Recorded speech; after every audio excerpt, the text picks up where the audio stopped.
దాంతోపాటు ఇప్పటి వరకు మనం చూసిన ఇన్ఫర్మేషన్ కమ్యూనికేషన్ టెక్నాలజీలో ఎలక్ట్రోమాగ్నెటిక్ వేవ్స్ వాడతాం. ఇప్పుడు క్వాంటమ్ టెక్నాలజీ వస్తే కనుక ఫోటాన్స్ అంటే మనకు తెలుసు సబ్ అటామిక్ పార్టికల్స్, ఇవి వాడతాం అనమాట.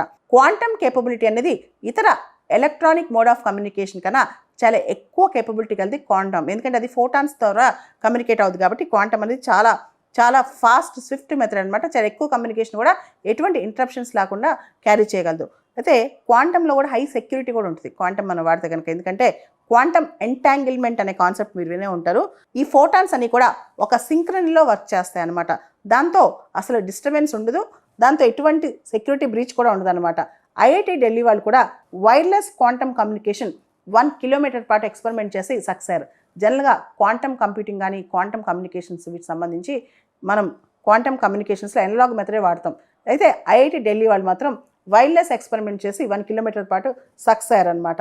సో భవిష్యత్తులో అమరావతిలో కనుక ఈ క్వాంటమ్ వ్యాలీ సక్సెస్ అయితే కనుక almost top most frontier technologies, critical technologies ఏవైతే ఉన్నాయో వాటన్నిటికీ ఈ అమరావతి అనేది ఒక ఫోకల్ పాయింట్ అవుతుంది అనమాట. క్వాంటమ్ కంప్యూటింగ్ అనేది గ్లోబల్ ఎకానమీకి 2035 కల్లా అంటే 2035 కల్లా దాదాపు 1.3 ట్రిలియన్ కంట్రిబ్యూట్ చేస్తుంట. Government of Andhra Pradesh, IBM, TCS, ఎల్ఎన్టీతో కలిపి ఒక క్వాంటమ్ డిక్లరేషన్ అని చెప్పి రిలీజ్ చేశారు.